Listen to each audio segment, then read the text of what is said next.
I'll start with Melanie. You're with the coalition, so please explain the very specific plans when it comes to reaching black men for the election. Lon is, hi, Roland, how are you? Great. Lon Walls is going to open us up. Yep. All right. Thank you, Melanie. I'm Lon Walls, lead communications consultant for the National Coalition on Black Civic Participation and founder of Walls Communications. On behalf of the National Coalition and Black Youth Vote, I want to welcome everyone to tonight's virtual town hall with the theme, Brothers, Can We Talk? But before we get started, I want to give a shout out to DJ Hollywood Reds for getting us started with his music. Got us into the mood, and we kind of go from there. During the past few weeks, he's been busy on Black Lives Matter Plaza here in D.C., providing inspiration to protesters and those who want to make a change. And with that brings us to tonight's town hall, an examination and discussion of the Black Lives Matter movement and how it impacts the lives of Black men specifically. Black men, the phrase, I can't breathe, does more than just apply to a treatment by the police. It resonates throughout our daily lives with the jobs we can't get, the promotions that never come, the healthcare system that's failed us, and simply trying to survive financially, emotionally, and spiritually. Tonight's town hall alone won't solve all those problems, but of course we can put those issues on the table so they can be discussed. And trying to address these problems through civic engagement is what the National Coalition on Black Civic Participation has been doing for almost 40 years. The person who's been leading that charge has been Melanie Campbell, the organization's president and CEO. Hold on 1 second, folks. If you actually, can you mute? Because I'm getting the sound for a number of them, and your sound is not coming through clear. So, folks, if you can actually mute your microphones, Lon, go ahead and finish, please. Okay, and trying to address these problems through civic engagement is exactly what the National Coalition on Black Civic Participation does and has been doing for 40 years. The person who's been leading that charge is Melanie Campbell, the organization's CEO and president. She's truly been a tireless and fearless leader for all of us. Allow me to introduce Melanie Campbell to offer her thoughts about tonight's theme and introduce our moderator. Melanie, the screen is yours. Hello, hi. Thanks, Lon. Thanks, Roland, for partnering with Roland Martin Unfiltered, and all of you all, our brothers. I would spend the time if I started talking individually. Thank everyone on this discussion. It's something that we know at the National Coalition. We do a lot of work around what focus on Black women and girls. We do a big focus around voting. And things like that. But we thought it was really, really important that we, as an organization, focus in on lifting up our brothers, our brothers, and those who are watching in this moment. It is a, I believe, a transformational moment. And each of you are already doing the good works from your various perches. And so this is the start of a conversation. Obviously, with so many of you all on the call, it won't be a long conversation, but it will be a start of something that we want to, at the organization, to take, listen, and then build on this for future, not just conversations, but future ways that we can work together collectively to bring about the transformational change. We know that we are in a moment with the Black Lives Matter movement, that in many ways is very, very, very organic, led by our young people. And there's not a movement that has ever been successful without that. And so I'm going to turn it over and thank everybody for being on here and another panel that will be on later, and know that the National Coalition wants to be a part of the solution with you. And thank you for your leadership. And let's get this conversation started, Roland. Thank you again. All right. First and foremost, folks, we had a conversation last week with members of Alpha Phi Alpha, then also Philip Agnew and his initiative as well. And the reality is so much energy is around Black women, Black women, Black women. So I'm very curious to know, Sean, what are you hearing out there when you are talking with Black men?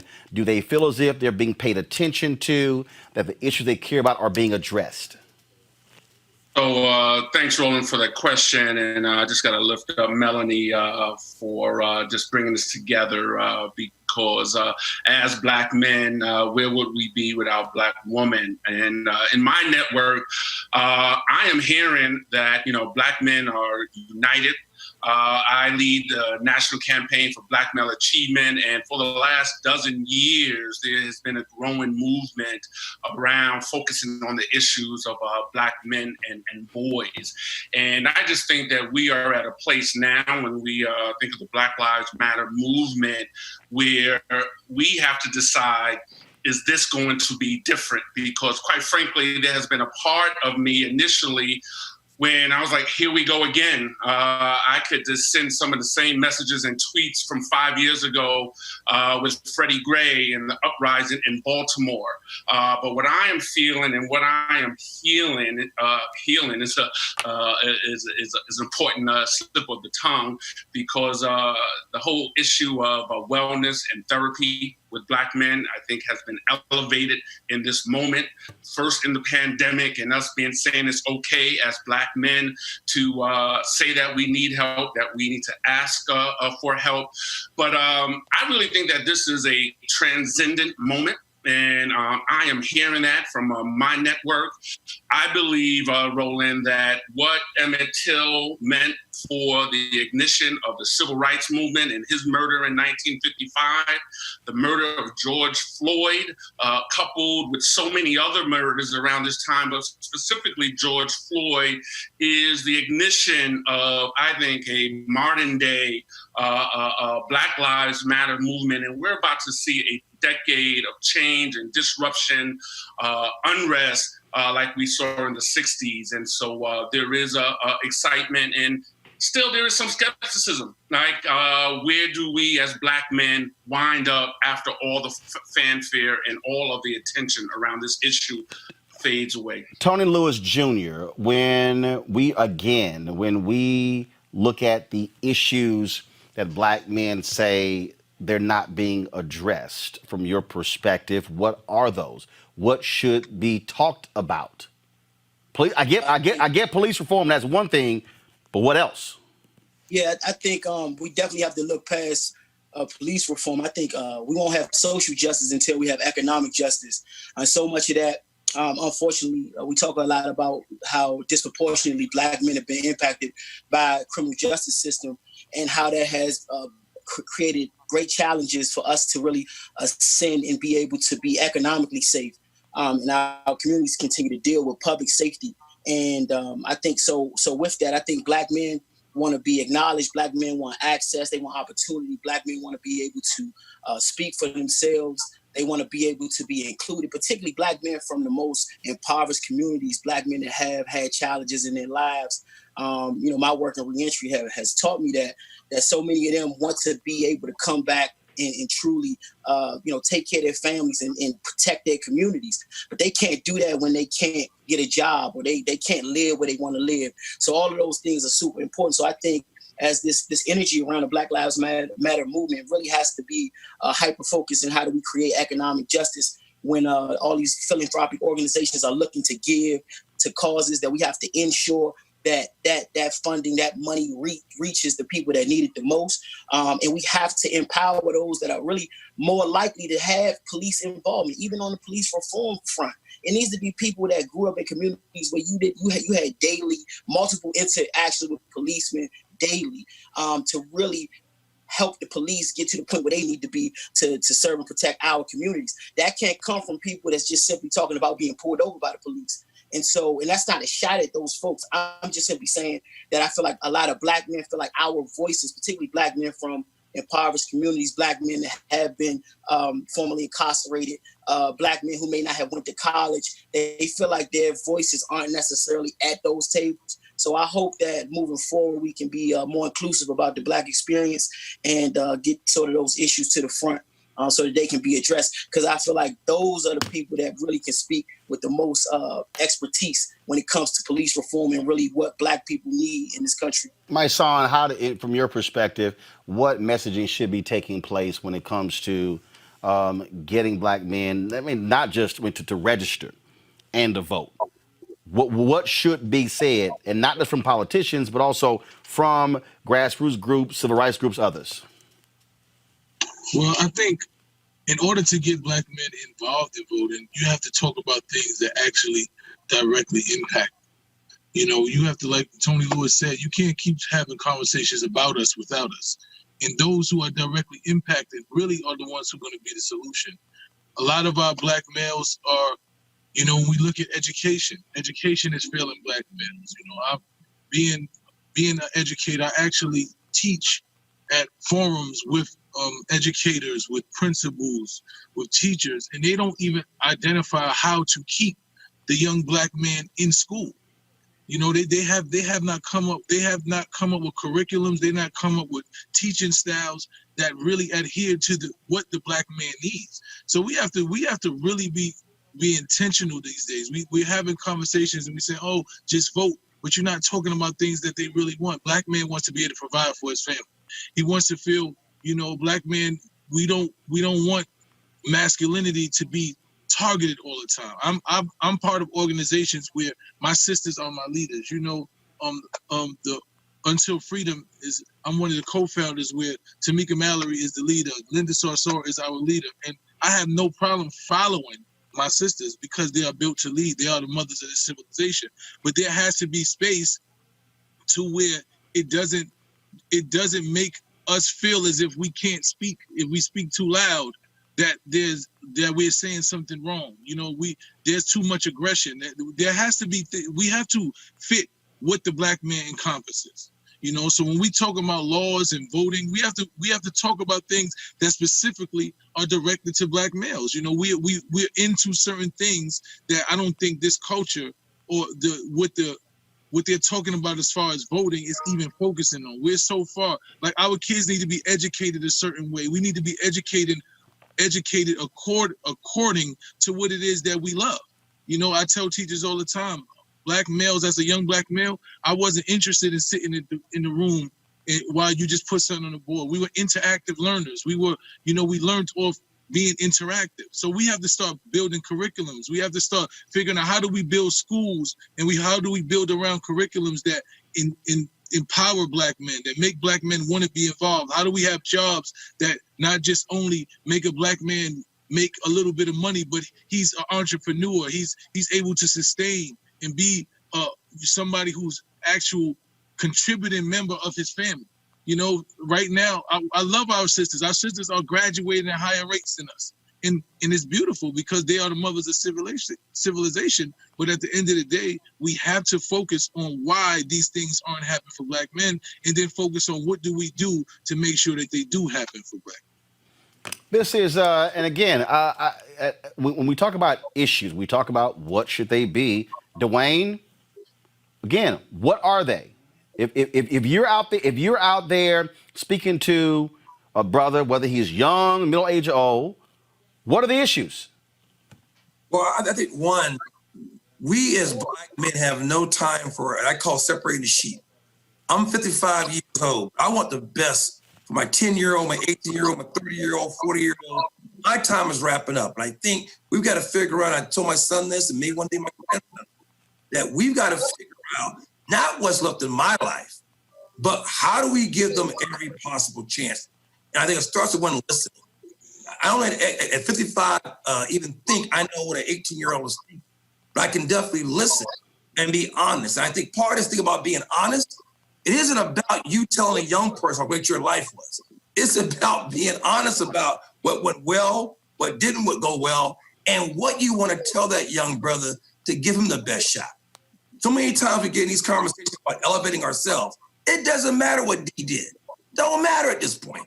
What matters is listening and doing everything possible to get my resources, my circle of influence given to that young man, those young men. You know, to me, I know it's easy for us to say, oh, that's gone bad. I'm proud of our brothers. I'm from North Philly. I'm seeing brothers that take a lot more responsibility at an earlier age than I did. But I think also I got to stand to the side and say, what? Brother, listen, I'll listen to you, and you can have my platform. But this is a time about elevating and educating and empowering, but also being honest of what it means to be a man, what's expected of them, but also what our shortcomings were. To Reverend Tony Lee, your perspective. Well, so, and I think that also, though, that we do have to deal with that there are some institutional pieces, whether it's institutional racism, systemic racism, from a faith perspective, or you call it wickedness in high places, that we also have to deal with. And so we're dealing with issues of poverty, health disparities, food insecurity, a lot of that kind of stuff. And there's a need to be able to navigate how these institutional issues impact the daily lives of our brothers, how the system is rigged in such a way, whether it's the school to prison pipeline, whether it is issues around policing, etc., how that impacts daily lives. And if we don't hit that, then folks won't see how it's relevant to them. And then they won't understand fully the need to deal with the policy stuff, the institutional stuff, and the voting stuff. But we have to be able to make the connection between a lot of these systemic things and understand that you don't change, that you don't beat down systemic racism without a systemic response. Protest is a piece of that systemic response. And so systemized protest, but also with protest are some other things that we have to do to be able to grab a hold of and deal with systems and institutions that have been, that at the end of the day, it's white supremacy, it's white supremacist thought, and it is systemic, endemic racism that we have to deal with that is seeped into the systems of this nation. Jared? Yes, I actually echo the sentiments of everyone who's spoken already, and I believe that Black men comprehensively just want security. Young Black men, especially moving from adolescence into young adulthood, want social security. And when I say social security, I'm not talking about the government system or the benefits or anything into that nature, but the actual state of being secure and feeling secure. If you just Jared, 1 second, Jared. If you hold on, Jared. If you got your microphone open, people just mute it.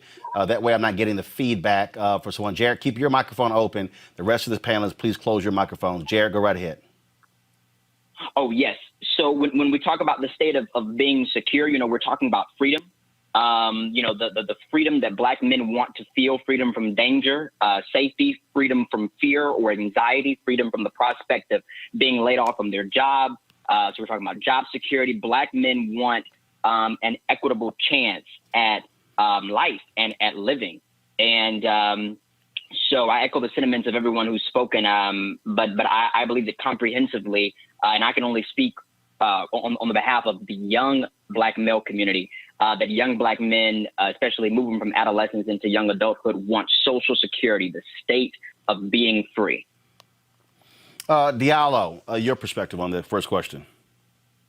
Yeah, I kind of want to go back to something that Tony Lewis mentioned too, is I really think that Black men also want to be seen and have a space to be seen and heard, that their voices are able to be elevated in the conversations about what's happening to them in their communities. And I think what we have to do is we have to work collectively and understand that we have to really begin a process of bringing our community together, because oftentimes we have these conversations, they're very isolating. And so it was mentioned about how successful Black women are, but a lot of times in a lot of the conversations I see, it's pitting Black men against Black women instead of really what we need to do to heal the Black community in a way that we all can rise together. We can all work collectively to liberate ourselves from these systems of oppression.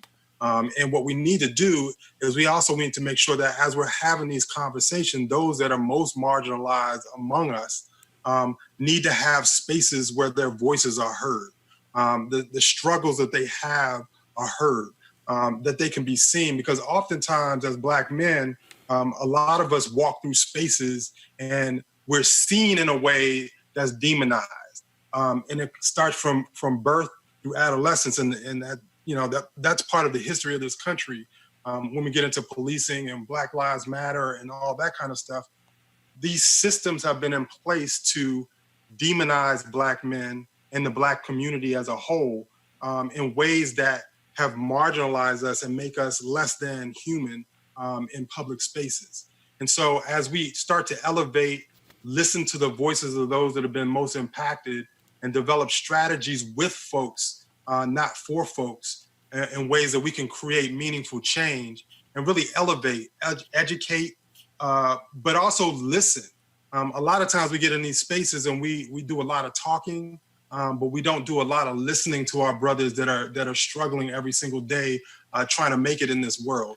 And so we have to break down these barriers that exist. We have to have Black men also understand that we're part of a larger community. We have to have the larger community see us as part of that community as well, as an integral part of Blackness in this country and in the world. And so as we start to elevate our thinking, develop strategies, and not necessarily look to others to do for us, but also really look at what we can do strategically, working together, having the conversations, elevating best practices. There's things that we know. I think all of the panelists have listed out things that we know, but how do we execute that?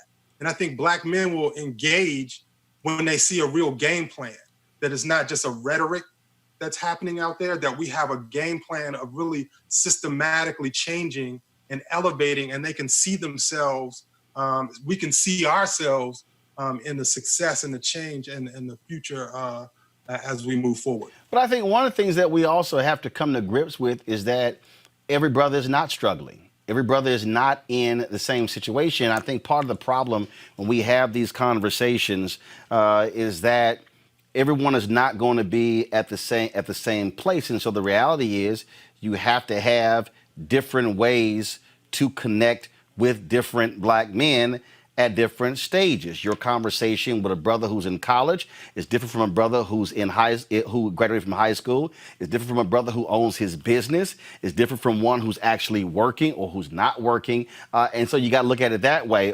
Who wants to speak on that? How you can't just approach this, because if the dialogue is solely about police reform, there may be somebody who says that ain't my main thing. I think for me, Roland, I think that's exactly the problem. And I think we say that we're not that Black men and Black people are not a monolith. And that's a very true statement. But there has to be, like you said, there has to be a connection point. As I'm walking, they're marching down the block. I'm in Kentucky right now. So they're having a march right down the car. So you might hear that. We got you. But it's all good. But that is an issue. And we have to find one point that we all connect on, and we understand that whether you're Black and you have more, and prison reform is not yours, equity is something that we all need. I don't care if you're one of the richest Black men in America, you realize that there's a ceiling that your white counterpart reaches that you're not able to reach because you're a Black man. Even if you're a basketball player, and you're the best basketball player, you realize, like LeBron realized, they still gonna write nigga on your fence. These are things that don't matter what your circumstances, what your financial circumstances are, these things are going to always happen. So I think we have to connect on the fact that whatever level you are as a Black man, there is something that is holding you back. There is white supremacy holding you back at some level, no matter what it is that you're doing. And we have to connect, because we have to understand, especially those who are at the highest, you have to understand that the higher you are, you can't get higher than the lowest person that's attached to you. And that's the reality. So we have to figure out, we have to acknowledge that prison reform means that Blacks who are being incarcerated at a higher level, it could be you tomorrow. It could be your cousin tomorrow. It could be your son tomorrow, because it's Blacks. It doesn't say rich Blacks. It doesn't say poor Blacks. It's saying that Black people are being incarcerated. Hey, yo. What's going on, brother? Okay. No. We're not doing that. We're not doing that. We get out my car. Close the door, bro. I try to jump into the car, and it happened to be a Caucasian that tried to get into my car because I'm in the back seat. And I started having this conversation. He was actually trying to drive off. Lord have mercy. But driving, Mr. My son? Yes. The man tried to drive with my car. Y'all almost seen a whole nother my son. I'm glad that even happened like that. We got you. But anyway, what I was saying is, we just have to, as Black men, we have to understand that we can only go as high as the lowest level that we are. And we have to intersect on that point.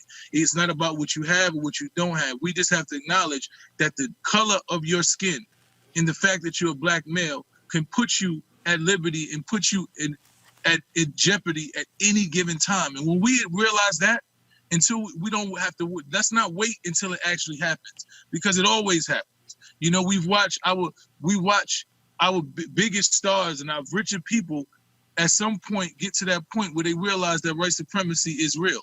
You know, so what we have to do is acknowledge that and take that and move forward.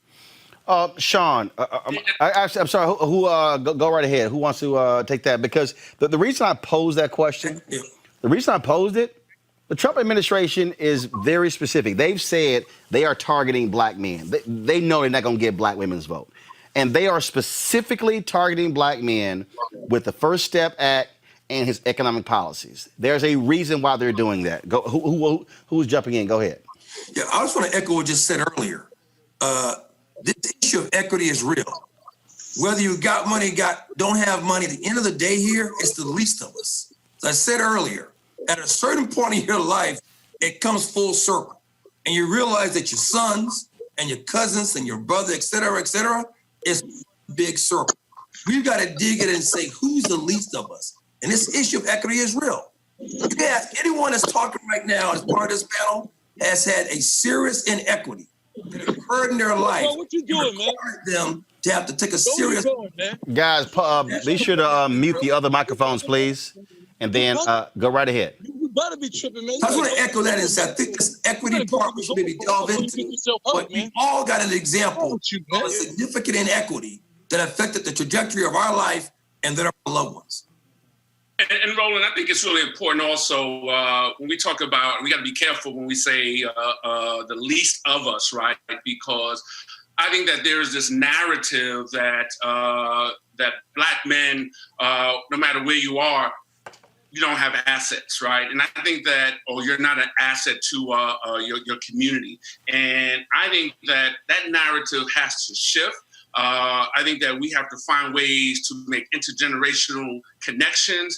And whether you are formally incarcerated or you are in the boardroom in a corporation, there is something and you are God-given to do for our people, right? And I think as a whole, and the young brother was talking earlier, I think what we need at this very essence as black men is love, safety, and a sense of belonging. And we have never had that in this country, but we have to bring that up for each other, and that everyone has a role, and it has to be some kind of interconnected, intergenerational, and it can't just be one sector.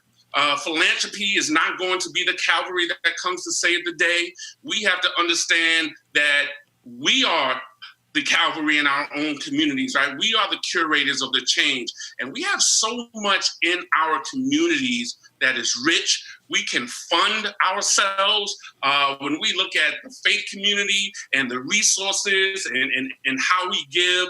Black people give more than anybody else in this nation. We serve more than anybody else, but we have this opportunity in this transcendent moment of Black Lives Matter to not just focus on policing. That is an important issue, but here's an opportunity to put everything on the table with environmental justice, criminal justice reform, economic access. And so I think the connections and finding a way. Some folks, your role may just be to write a check.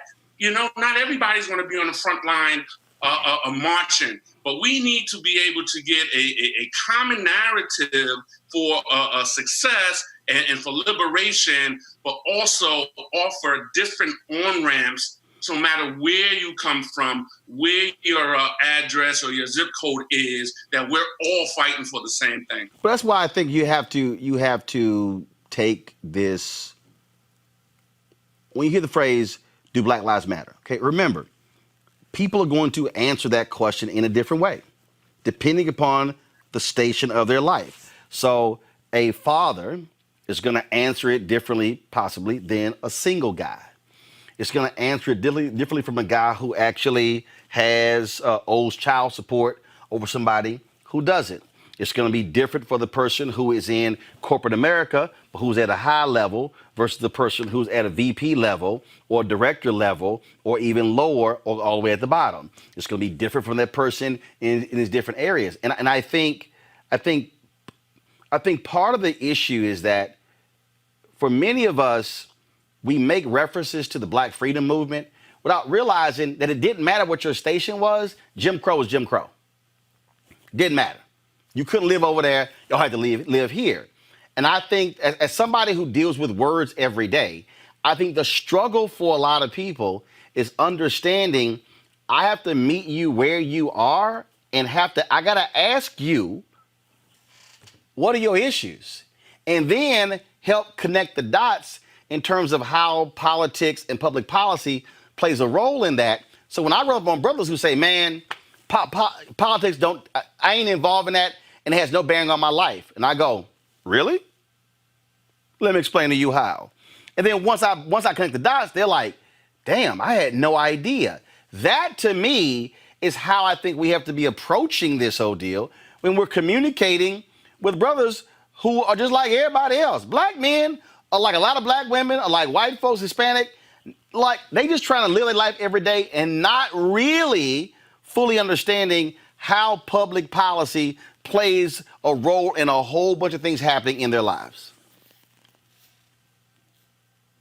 Anybody can jump in. I think one of the things is really looking at this, and I think that's an important point, is it goes back to this collective work and responsibility within our communities that we all have to have a collective strategy of engaging folks where they are to be able to articulate what change looks like. We also have to make sure that folks understand what winning looks like. Too often in our community, Black men, even as we become more successful in life, it's still difficult to see what winning looks like because there's always this struggle for the next thing.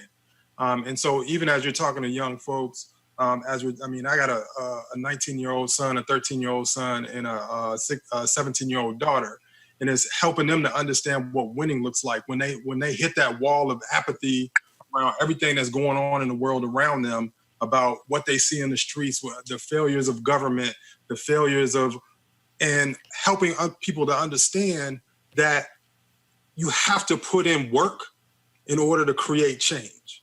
I mean, this is not a passive thing. I mean, even if you're in the boardroom, you know that a Black CEO is making less than the white CEO doing the same job, right? So the racism impacts folks on all different types of levels on the socioeconomic spectrum.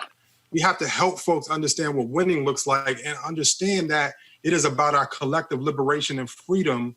That the only way that we get at collective liberation and freedom is if we work together across spectrums, that we don't all have to be exactly the same. We don't have to flow the same way, but there's the same boot that's on our neck no matter where we are on the spectrum. Anybody want to respond to that? Well, Roland, and I think that what Diallo said was right on point, and that's not just a piece about what happens for Black men. That's just Black men, Black women. That's all of us.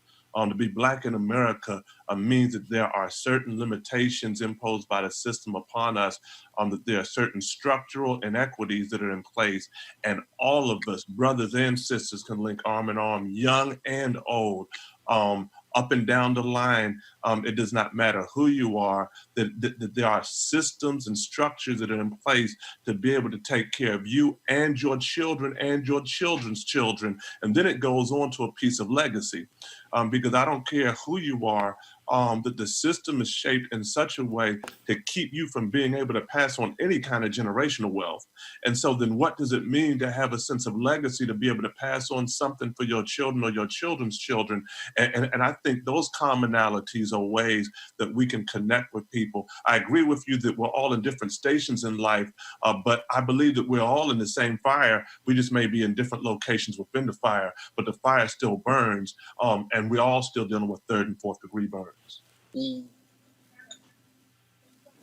Anyone else want to respond to the last question?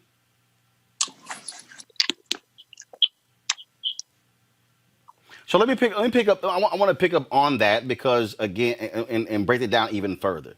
So you talked about income inequality. You talked about the creation of wealth and being able to pass stuff down. And the reason I'm keep returning to this when it comes to the messaging, and that is this here. If I'm talking to a brother who's a homeowner, I'm gonna have to talk to him in a different way than a brother who's a renter, than a brother who lives with his parents. I'm gonna have to talk to somebody in a different way. And I think part of this, a lot of times, is real easy. I think it's easy on us when we talk about the collective, because we sort of want to be able to say, okay, everybody I'm talking to, we're all dealing with the exact same thing here. But it's degrees. I've actually heard black men say, hey, on a daily basis, I don't have that same encounter with police. So that's really not my number one or number two issue. This is. And so I think when we're sitting here dealing with this here, I think the first thing we got to do is, it's sort of like what Ella Baker said to SNCC students when they went south. Ella Baker said, look, don't think these sharecroppers who don't have a second or third grade education aren't smart. She said, take off your college clothes, and she said, put on your overalls and ask them, what is it you want to see change? And I'm here to help you with that, not tell you what it is to see change. And I think somebody made a point earlier how oftentimes we're talking in panels, but we're not listening. To me, that's where it starts. When I encounter somebody, I had a brother at Dulles Airport. Brother said, man, I saw your video, and you said folks were stuck on stupid who didn't vote. He said, well, I didn't vote in the last election. Was I stuck on stupid? I went, yep. And he saw his eyes got big, and he got deflated. I said, and I'll tell you why. I said, what are the three most important things that matter to you? And then he told me. And I stood there and I said, the president of the United States impacts those three things this way. And then I broke it down. I said, governor impacts it this way. Mayor impacts it this way. And he stood there, he said, I will not make that mistake again. I'm absolutely voting this year. He said, thank you for explaining it to me. And I think that's what doesn't happen enough. We don't ask, what do you care about? But then we then don't connect the dots and wait for them to go, now I see it. Well, I think for me, Roland, that's a very serious problem that we have as black people. I think, if you don't notice that if you are a homeowner and 95 or 98% of the people that live around you don't look nothing like you, and that doesn't bother you, then there's really nothing I can tell you. If you have a lot of money and you don't realize that most of the people in your circumference don't look like you or come from communities that look like you or that the same culture that you have, and that doesn't bother you, then I might not be able to engage you. If those things don't bother, if you don't look and say, I have these things, but 90% of the people that I know that come from my community that look like me don't have those things, and that's not something that you want to change, then that's an issue that we really have to focus on.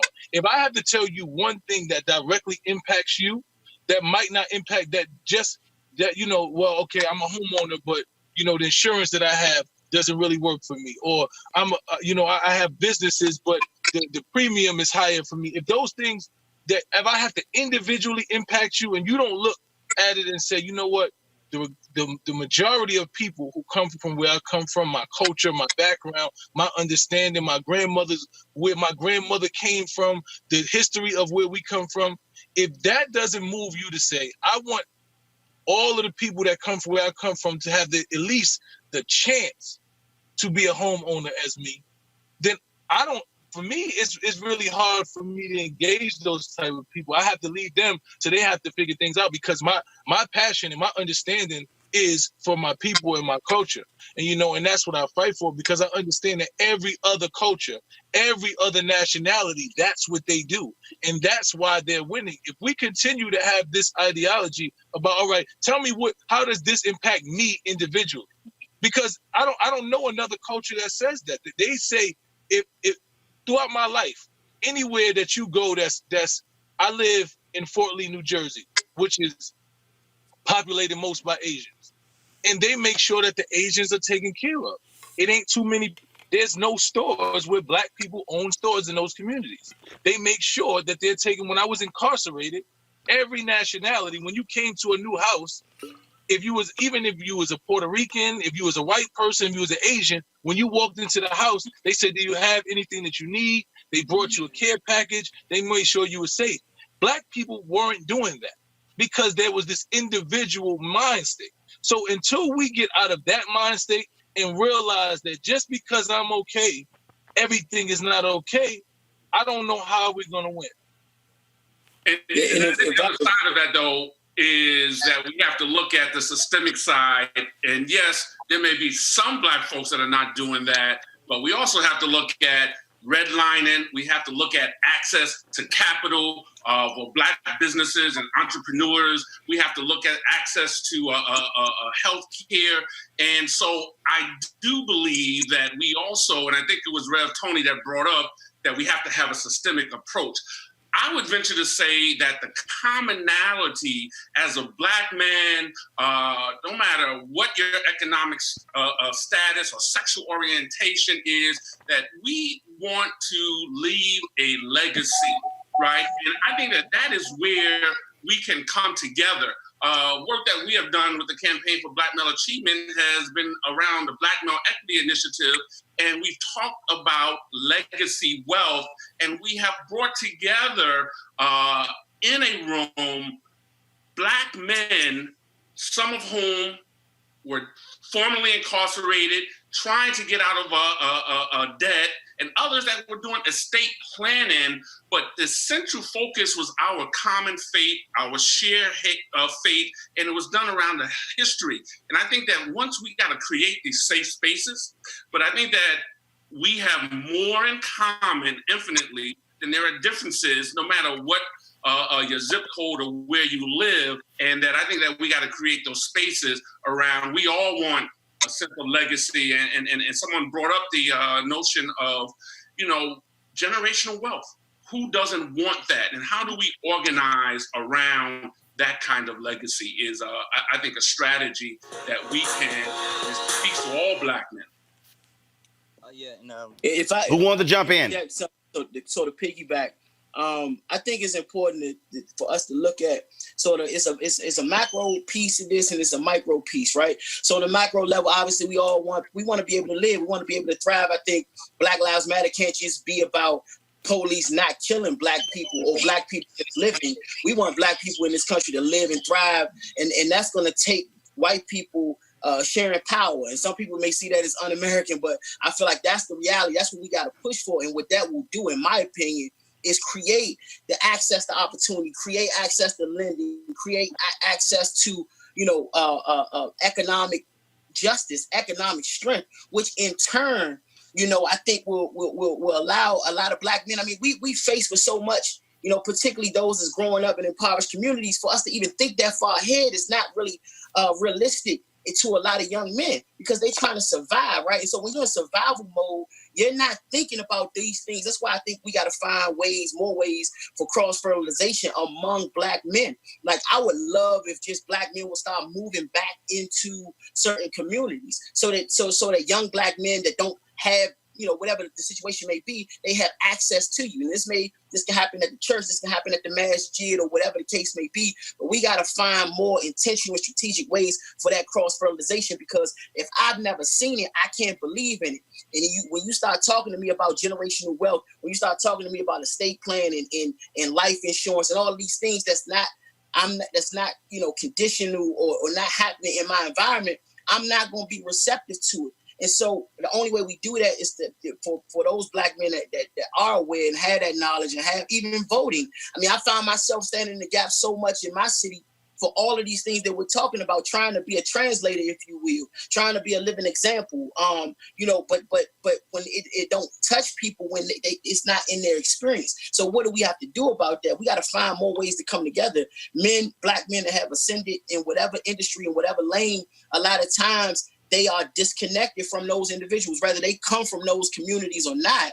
It's not a consistent interaction with those communities. So there are different dynamics, to your point, Mr. Martin, in terms of, what the needs are. But I think sort of a baseline need that we all have to speak to is that we want Black people, humanity, to be seen. We want to be treated fairly. We want equity. These are the things that we can be non-negotiable, because until then, it's going to be very difficult to address all those more micro issues. We're not a monolith. Everybody does not come from the hood. Everybody does not have a father doing life in prison. Everybody ain't grow up with people all around them dying all the time. Like, that's not, I had to learn that in my involvement, right? You know, as I've evolved, I've learned that, like, oh, okay, this ain't the experience of every black man, but at the same time, we have to find places to have these conversations. We have to have spaces where people can get new people in their network. And none of us can just speak from our own experience, right?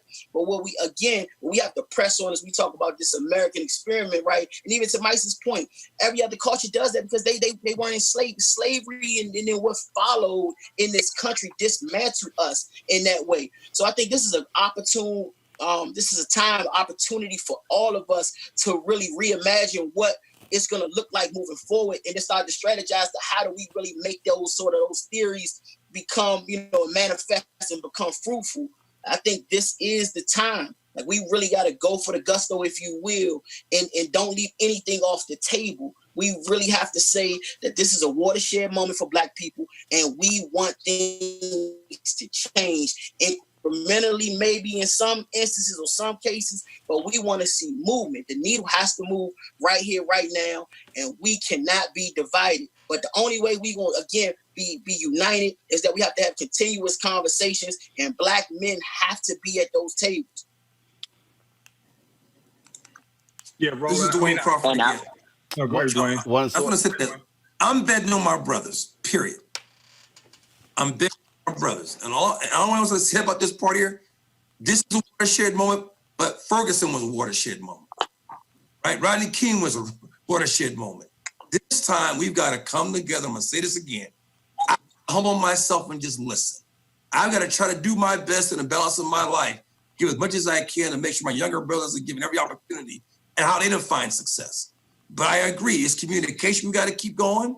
We got to take advantage. I think what Black Lives Movement has done is, at least to me, you got a long way still to go in the sense of you got to get back out there and do everything possible. The same thing the saying goes in the scripture. Much is given, much is required. I've got to meet that requirement. Our brothers got to meet that requirement. We've got to do everything possible and leave a roadmap. When people see your legacy, I'm going to think about my family's going to do fine.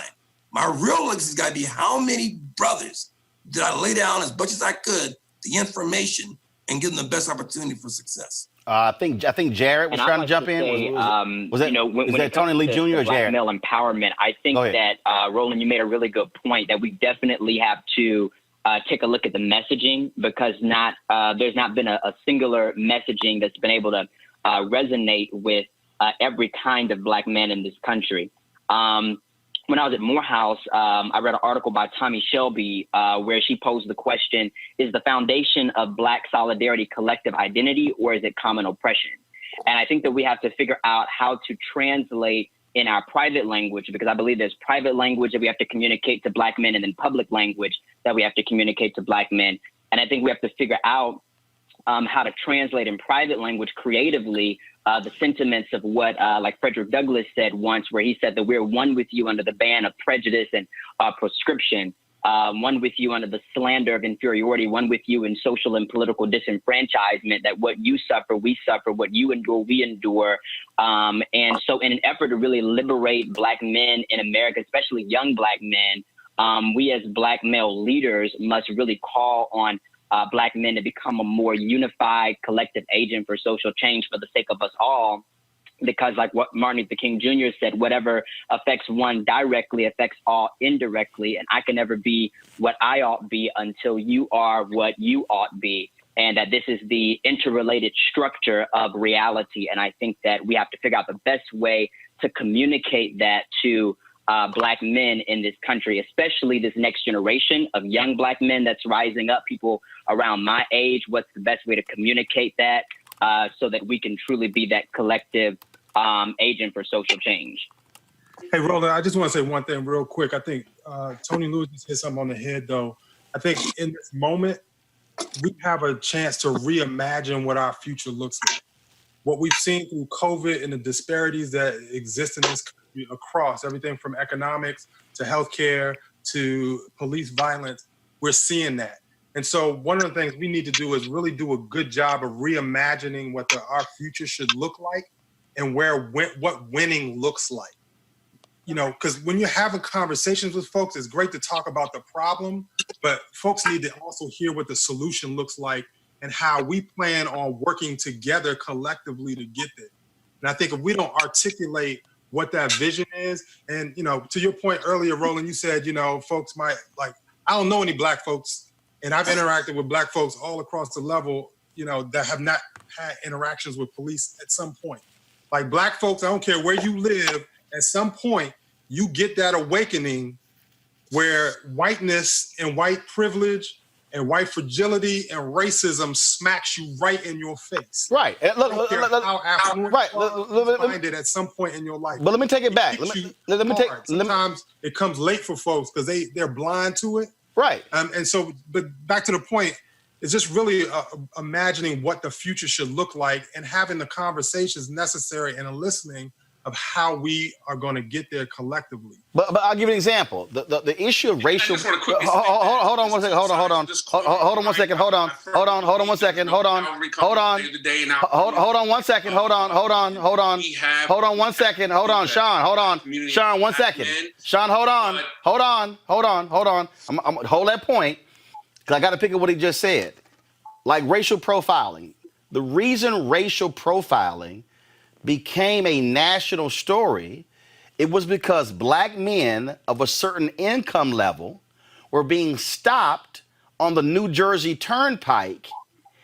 That's actually how that thing really began to blow up. So what happened was you had brothers and sisters who were making good money. You're muted.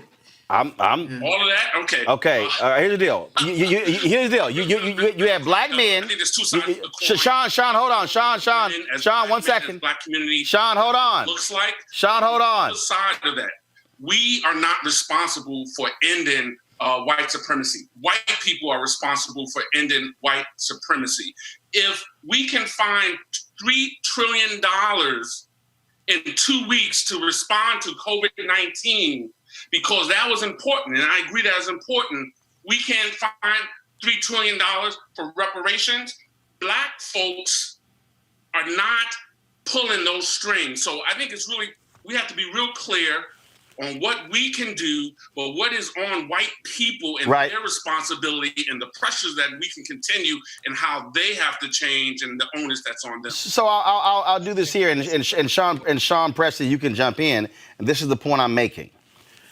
The racial profiling issue became national when Black people of a certain income were being stopped by cops.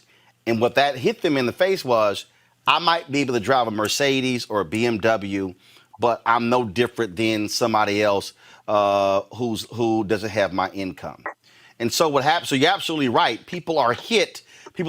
So African Americans who move into upscale neighborhoods, and then they're being stopped. Well, do you live here? Why are you? And they're looking for homes. All of a sudden, it's like, whoa, hold up. Yeah. So now they begin to realize my education, my degree, my salary, none of that stuff still matters.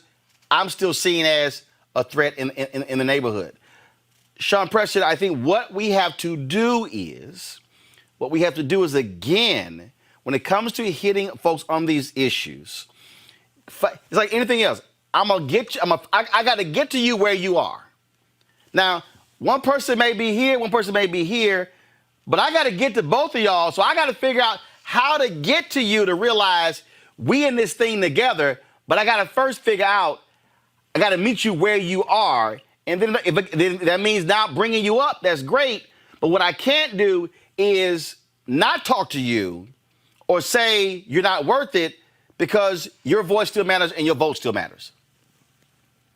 Agree. Like a lot of times in our communities, we often say like what a person need instead of asking them what do they want. Like I see that on an everyday basis where we just preach, and we never ask our communities like what do we want? Like what do we want from our government? What do we want from representation? What do we want from our educational system? So I fully agree with you, sir.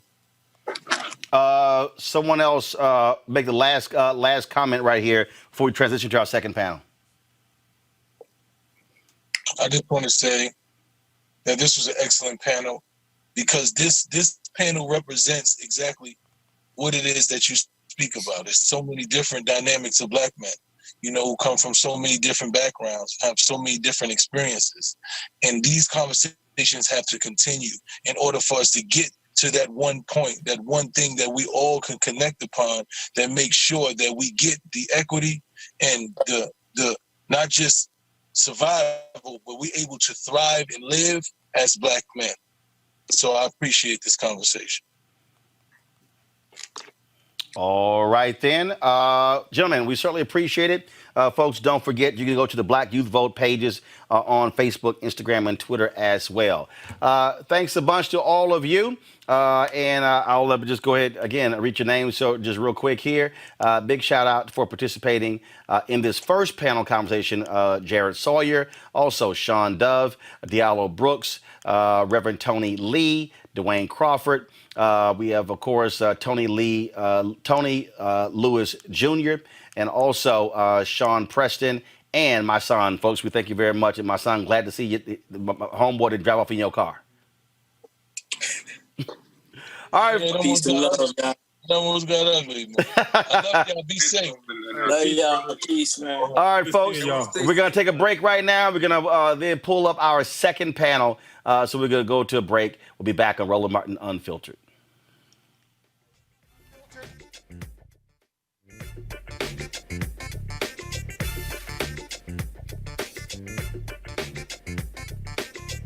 All right, folks, ready for our panel 2 for our National Coalition of Black Civic Participation. I'm going to introduce the panel. First, let me know when they're pulling up. But here are all the folks in the second panel. Daryl Coles, National BYV Project Assistant Intern with the National Coalition of Black Civic Participation. Demetrius Briscoe is National Black Justice Coalition, Pink Cornrows. Tommy Dortch Jr., Chairman of the Board of the NCBCP, Chairman also 100 Black Men of America. Desmond Meade, he is the President of the Florida Rights Restoration Coalition.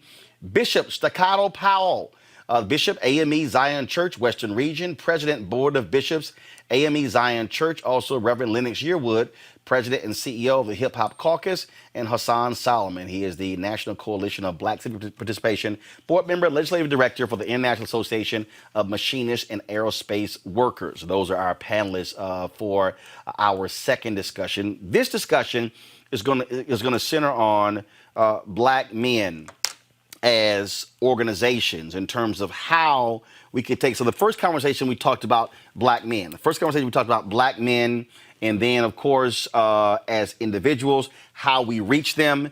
This one, we're talking about organizations, how we use our organizing power to be able to affect change.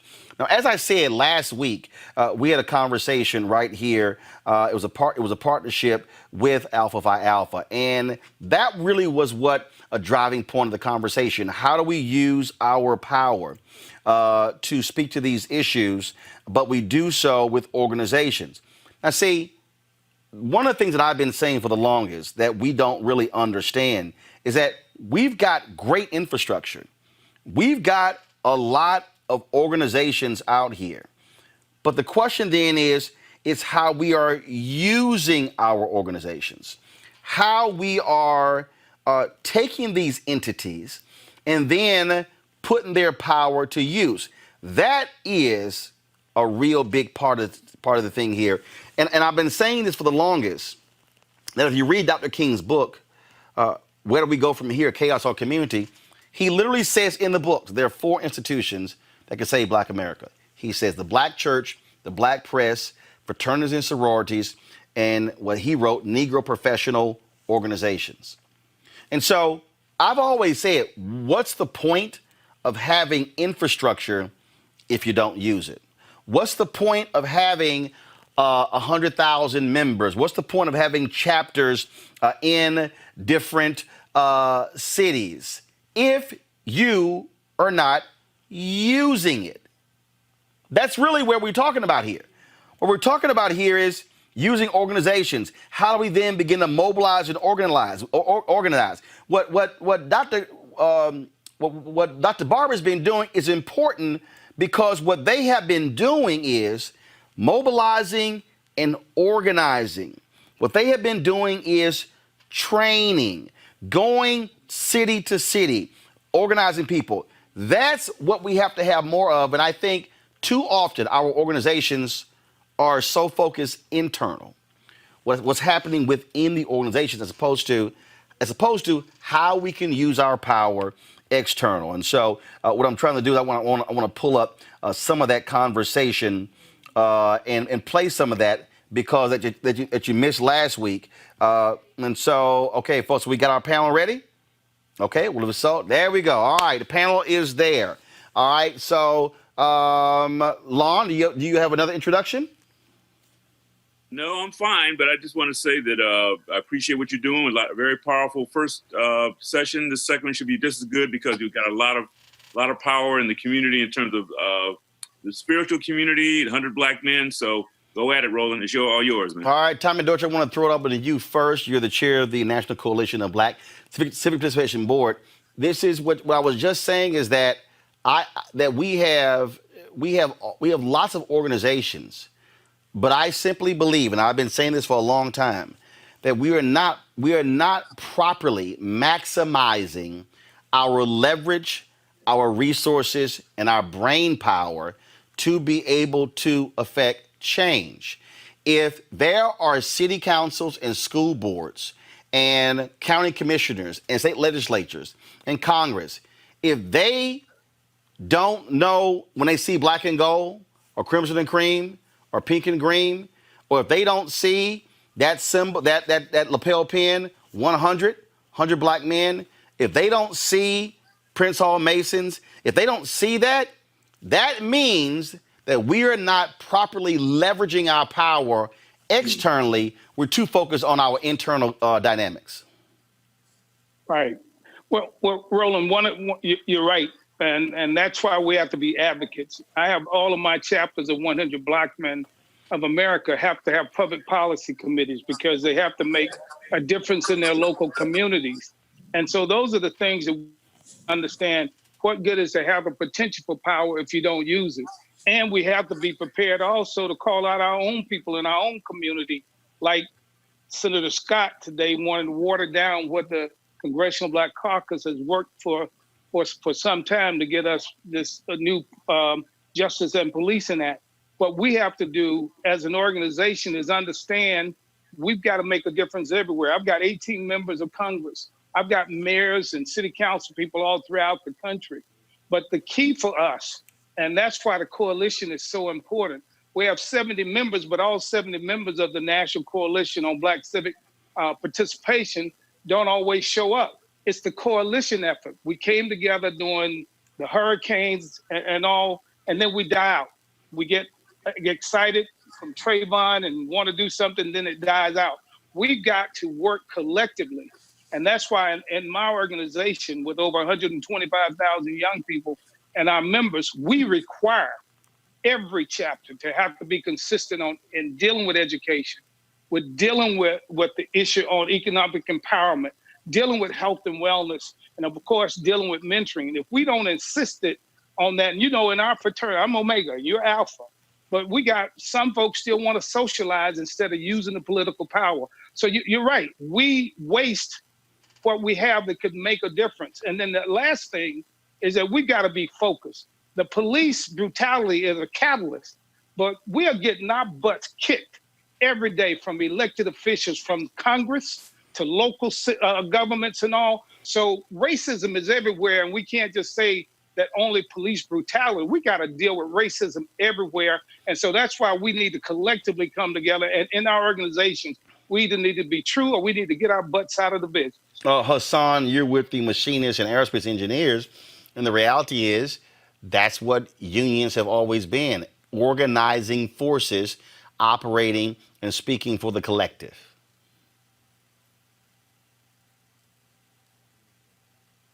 Do we have Hassan there? Hassan, if you're there, unmute yourself, please.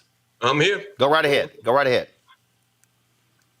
And that is what I was saying is that with the International Association of Machinists and Aerospace Workers, again, unions, that's what they were organized to serve that particular purpose.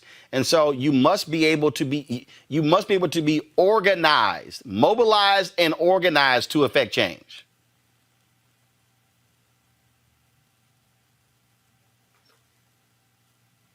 Hassan, go ahead. Yes, no, I couldn't agree with you more. My organization has over 600,000 members. We're the largest defense and aerospace union in North America.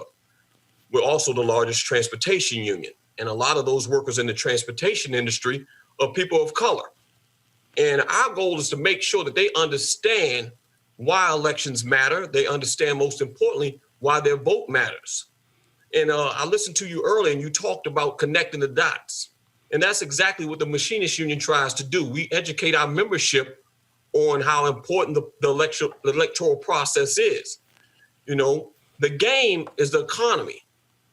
And the rules to that game is legislative policy. And that policy is written by the people who we elect to Congress and to the White House. Now, unfortunately, those rules are written for workers to lose. Those rules are written for Black people to lose. Those rules right now being written to benefit Main Street, and definitely not Martin Luther King Avenue or Main Street. So what we're trying to do is make sure that we elect people that want to support us and support our community and our agenda. And in order to affect change, in order to change the bad policy, you have to change the bad politicians. And so that's what we try to do. We try to educate our members on a daily basis. And we start early. We don't wait till just election time to start doing our voter mobilization and education program. We do it every year. We don't wait a couple of days before the vote. We're doing that program monthly, weekly, in the union halls and in the community. Desmond Meade, you led Amendment 4 there in Florida, which restored the voting rights for formerly incarcerated. That was a 10-year effort. You could not have done that if you did not mobilize and organize. Speak to how critically important it is where groups chose to get behind your effort as opposed to you trying to go to individuals, why groups mattered. Yo, definitely. I tried the solo ride. First of all, thank you for having me on, Roland, and of course, the National Coalition on Black Civic Participation. Early on in the campaign, it was basically a one-man show, and I realized that, at the end of the day, I even reached out to you, Roland, because I thought that this was an amazing opportunity to get the Divine Nine engaged in trying to collect petitions to help put Amendment 4 on the ballot. And so, definitely, I know you're going to hate this, but, the Mega Sci-Fi, they definitely stood up. The Delta stood up, the AKA stood up, and really gave us a big push in a lot of our communities in which we needed that help. There was still a lot left to be desired, and I'm going to be completely real. But we're an organization that believe in second chances. And so guess what? The Divine Nine have a real second chance to get down and dirty. And here's the key, because I think your first panel really touched on something, Tony Lewis and my son. When we talk about, so often we get caught up in only wanting to talk to the people that we're comfortable with talking to, right? And this is the time in our election where folks really have to talk to people who they're not comfortable. They got to talk to the Pookies and the Ray Rays, right? They've got to go to the hood, in the streets, on the corners, and have those conversations, because those people in our communities are people that have traditionally been ignored, right? And so we're hoping that this time, and with this movement that we see throughout the country, that folks are understanding that Pookie and Ray Ray is just as important as Dr. So-and-so and Sora so-and-so and Brother so-and-so and Reverend so-and-so, that Pookie and Ray Ray can bring the heat, and they could actually be that force that takes us over the top. And that is the thing that Bishop Powell, we've had for decades. The church has served as that, but what you have now, and I don't think a lot of people really understand this. What you're seeing now, you have the greatest increase has really been non-denominational. Now, people say that's wonderful, but the thing about non-denominational, you're actually not linked to anybody else. So the great thing about denominations is that you have infrastructure. And so when you have infrastructure, you're able to actually place a single call, send out a single email, and now all of a sudden line people up to be able to get behind an action. And so how are you, in this moment of Black Lives Matter, how are you emphasizing among the AME Zion Church what needs to be done using that infrastructure to be agents of change? It's historically documented that the Black church has perhaps been at the forefront of every movement of transformation in this nation and even around the world. When you look at the civil rights movement, Martin Luther King was a strong voice, but he was also an African-American preacher. We can also document things down in Montgomery, where the AME Zion Church was at the forefront. We have the Black Methodist United that consists of the AMEs, AME Zion and CME Church. And 10 years ago, we had a great gathering in Columbia, South Carolina, and we came out with a male investment program targeted at a strategic, systemic, sustainable initiative to address the very things that we are seeing right now. What we have to do is not simply talk the talk, but as Tommy has said and others, we have to now operationalize and mobilize and implement these strategies. And even on the first panel, one of the recurring themes was not simply the vote, which is very important. We have to do that. We have to not just go to the polls, but we have to begin to take advantage of the early voting process. There are groups like Sojourners and the Skinner Institute, along with the Black Church. They have a Lawyers and Collars Day where we can now vote early. So we have to mobilize our people in the churches to vote early.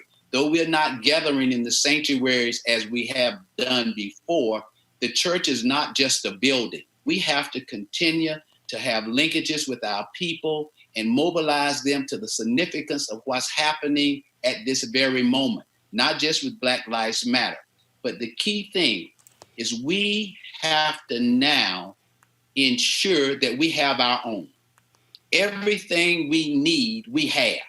We don't have to wait for anybody to fund our causes or to do anything. We spend perhaps more money in the U.S. economy on things of luxury than anybody else in this society. Now we have to have our own banking institutions, not just the small time mom and pop lending agencies, but a global bank that links us from this country and all African Americans of the diaspora to the continent of Africa, where we have the greatest resources on all the planet.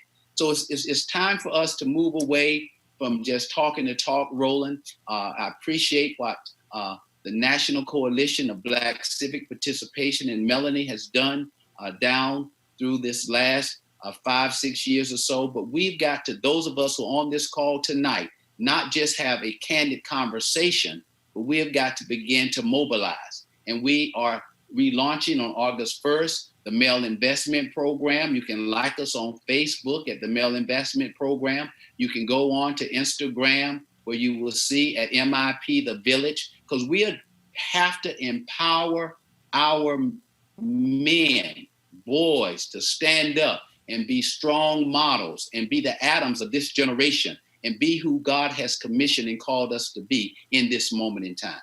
Apollos, again, infrastructure matters. How is your organization mobilizing and organizing specifically Black men when it comes to what's happening right now in the streets, but also in the suites? Well, for us, it's, first of all, thank you for having me this evening and being a part of it. We appreciate the leadership of Melanie Campbell. One thing that we do is we continue to work with other unions. And I consider Hassan my brother, but also our leader with the Labor Roundtable and showing the strength among Black trade unionists and being a part of those organizations and moving. One thing we're doing is also by closing the ranks, particularly of those who are in law enforcement that are Black, to stand forward on some of the issues that are affecting Black communities to move them forward. Many of our folks are in our industry that are federal employees continue to see the struggles and push forward. However, they are there trying to make corrective change. And in corrective change, that also means taking corrective action. So you'll see them now engaging our membership to make sure, hey, have you checked your own voting records? Have you made sure you've been voting? Have you made a plan for voting? So we're doing different things that we've never done before around organizing and being trade unionists. We are engaging our membership in different ways, and then we're branching out, because one thing that we realize in our organization is that we can't do it all by ourselves. We have to have partnerships. We have to be with folks. And then also, I'm always encouraged by a mentor, Mr. Dozier, making sure that we're connecting with our young folks that are in the trade unionist movement with the young organization, which is a Young 40 group. I spoke with a person today, and he's like, hey, I need to make sure I'm being engaged in Florida, because that's where I want to get out and help people vote. But I put my ballot in so I could actually vote early. So we're connecting all of those dots for our members and continue to mobilize, but also trying to build strength in numbers. Demetrius, the power of using organizations to drive and their infrastructure to drive change. Yes, sir. Well, my organization, Pink Cornrows, and National Black Justice Coalition, is focused on policy change. And so we have to see how dismantling the system of white supremacy and systemic racism is going to make sure that Black and brown people are not being killed by police officers and not being wiped out by medical institutions that are not seeing our best interests at heart, right? I think having economic power is good, but we can't just build these economic systems when the government is still doing things, white supremacy is still doing things to push us down. So I really think we need to organize the community by understanding what we need to do by dismantling, and not just voting, because voting is great and it's important, but we have to work by telling our elected officials that we need to dismantle certain systems that's actually killing our bodies. So I think that's where we need to start as well. Well, we are focused on this policy. Well, I think the thing there, Daryl, then Reverend Yearwood, Daryl first, is that what we often do is our messaging is vote, but our messaging is then doesn't shift to what then happens after the election, regardless of if your candidate won or lost, which is why organizations matter. That was the critique I offered when Diddy made his comment about holding our voter hostage is you can't make an argument for something before the election if you don't have an infrastructure that can then hold a person accountable after the election. So I'd just like to start off by saying thank you for Melanie Campbell for this experience, and also to you, Roland, for sharing your platform to us. So the answer, try my best to answer your question. Organizations and coalitions, I think need to come together. When we come together, because we all reaching the same, we all trying to reach the same goal, get to the same journey. So to quote Malcolm X, he said, it's not that we are outnumbered, but we are just out-organized. So, all the organizations come together, just like voting, when Black people come to turn out together, and we all turn out together, we make real change. So organizations, we come together, we do real work, like in the National Coalition on Black Civic Participation. We pride ourselves on partnering with organizations. We've been getting out doing great work, having youth watch groups, and to further talk about what the first discussion with the panel was saying, the messaging, which I thought was real important. The messaging needs to be better to reach better to our Black youth. So, I just think all the organizations need to come together and we can put out a more powerful message and we can make real systemic change when we all, brain power storm together. So, Reverend Yearwood, to that particular point, again, how you must be able to then, it's one thing to mobilize during the election, but then, of course, after the election is over. If you're talking about a member of Congress, that's 2 years. United States Senate is 6 years. Governor is 4 years. A county official could be 4 years as well. And I think that is, to me, that has been the greatest mistake that we have made, not just Black folks, but many people out there, is that there's so billions of dollars are spent on the election. But then once the election is over, then shifting to, okay, election is over, Now we got to have this entity as then pushing and prodding, and that might mean I need people who are sending emails and making phone calls, and we might need you to show up to city council meetings and school board meetings. Again, taking all of that and then harnessing it, that to me has been the failure in many ways, because we say, well, welcome to the agenda. Well, you can ask for an agenda during the election, but if you ain't pressing and holding accountable after the election, all you did was waste your time.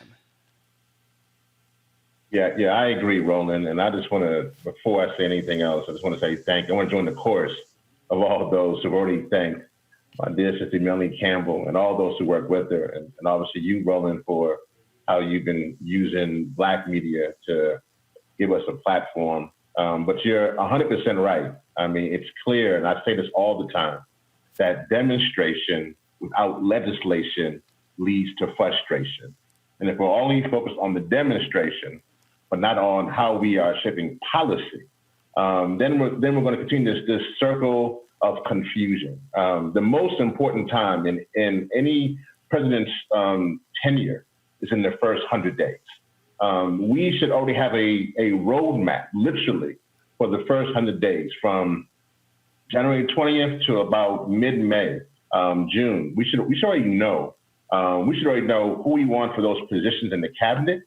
We should know, literally, we should know what we want as far as the policies across all the agencies, from HUD, EPA, Health and Human Services. We should be, the thing that I think we're not digging deep enough, we're just doing the surface thing. And our institutions should do more. I actually agree with you. We should do more. I think many of us are doing more. I think we realize that we need to shape policy, because we clearly see either you shape policy or policy will definitely shape you. And I think that we need to get more engaged in the policy, not just the conversation of policy, not in the policy, what it means to us, but really in the policy. Okay, listen, when this person gets in office, this is plan A for the first 100 days. This is exactly what we want them to do. And the alternate. And so if Trump wins again, I mean, if that happens, then we should be planning, like, what happens in that 100 days? What do we do? Are we protesting? How are we aligning ourselves? What are we doing to ensure with the new Congress, with those on the state and local governments, how are we managing that? Now, that's where I go to your first point. I want to say that, Reverend Dr. Barber, I want to join with you and say he is phenomenal of what he is doing, because what he is showing many of us is that we have a tendency to want to operate in our silos. And Reverend Barber is saying, no, we must break the silos. He's also saying to many of us that we have a tendency to only work in one space. Like, we're in voter registration, we're in voter protection, which is critical, but we just stay in that space. Or we're in the movement for Black lives, or we're in labor, we're in the church. What he is doing is this.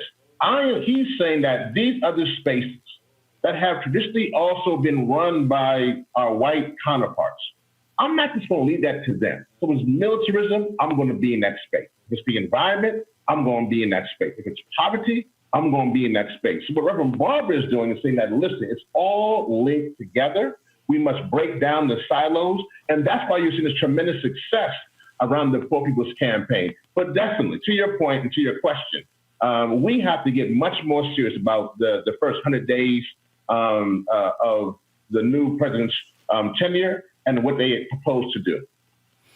Anyone can answer this question, because the thing that, and this segment of the discussion is about organizations and infrastructure. And folks, again, jump out and then we'll pull you up. It's very simple. Not only must you be organized, but you also must train people. And if there's one thing that Reverend Barber's been doing that is the most underappreciated aspect of the Black freedom movement, is that SCLC, SNCC, CORE, NAACP, they trained people. They took them through civics classes. They had freedom schools. There are a lot of people today who just want to sort of just jump out there. And I'm like, If you don't you don't go through the training, you don't know what the hell you're doing. Who wants to speak on that? Anybody? So, Desmond, go ahead, Desmond. Take a part of it if I can. It's Apollos here. I've noticed that one of our partners have kind of picked that back up, which is the A. Philip Randolph Institute. And one thing that Brother Solomon and I have us working on is we have literally gone back and started training folks, particularly on how we engage our communities, going back to barbershops and beauty salons, and making sure we're sitting there talking to folks on Saturdays when they're at their busiest portions, and engaging them on the policy. The one thing that I think that we miss on, that we've engaged with people on, is not just the elections, but also after the elections, watching our elected officials with some of these boards and commissions where things are decided that don't necessarily come before a city council or a county council, and engaging our politicians specifically that, hey, when it comes time for these other appointments, you should be looking at our communities when it comes to zoning. And that's something that A. Philip Randolph is doing when they're having their stuff with Cleola Brown, something that Brother Solomon and I are working on with them to engage them with that. And I think that's where we are, to make sure that we're engaging our people, going back to those types of trainings. And also, but not just in our traditional space of at a conference, but at a barbershop and at beauty salons. And I know they're doing that in places like Ohio and in Florida and in North Carolina. Desmond, you want to jump in there. Go ahead. Yeah, because what you were saying just resonated with me, Roland. I mean, because Florida Rights Restoration Coalition, the program that we're running right now, I think is so unique and much needed. Like when we're out there and we're registering returning citizens, right? We're not just registering to vote. We're also giving them surveys that they have to complete, because we want to find out what it is that keeps them up at night. What are the issues that's most important to them? And then once we get that, we're actually able to re-engage them and have them join our chapters, where we actually do take them through what we call, it's a program that one of our leaders and my wife Sheena actually developed, called power training sessions, right? Where they have 3 different levels. Level 1 is Civics 101. You know, many of returning citizens have never voted before. And that's something that we seem to forget, right? Look at a person like me. When I'm voting in August, it's going to be the first time that I've voted in over 30 years. All right. And so there is that basic level of training about where to vote, how to vote, you know, and the type of things that you need to know to be an informed voter. But then that level 2 is how we connecting now your vote and letting you know how powerful it is, and connecting it to issues that you said are important to you. And then level 3 is how do you become that field general in your family or even in your community, where you're learning about how to canvass, how to run phone banks, how to organize community meetings, and how to mobilize your people to the polls. And so that is something that we are definitely 100% committed to in Florida, especially when engaging Pookie and Ray Ray, right? And Shaniqua, because we do believe, once again, that they're going to be the difference, that with people with felony convictions are going to cover the gap, not only in Florida, but throughout this country. And I'm looking forward to seeing what comes out of that. Anybody else? Go ahead, jump in. But there's also another element to the training. Those who have spoken before, I totally agree with, but we have to start early. We can't allow our young people to get to teenage years and start trying to do remedial and reactionary things. So what we are also proposing is that we start at 5 years old with our Saturday academies and train them in civic participation, train them in economics so they understand what it means to be responsible, and also have the means to equip themselves to care for their families. We have to make sure they have a proper spiritual grounding and foundation. As I alluded to early on, Dr. King and who he was in terms of clergy, you've already heard about Bishop Barber and the things he's doing. So we have to begin a strategic training process for our young people. We can't wait until they have an encounter with the police and then try to rescue them. We have to teach them how not to have an incident with the judicial system, if at all possible, and make sure that they have the grounding to graduate from secondary education and have the avenues that's available to them that can continue to equip them and empower them for the days that lie ahead. So when they get to the age of voting, they don't have to be coerced to register. It's a part of who they are.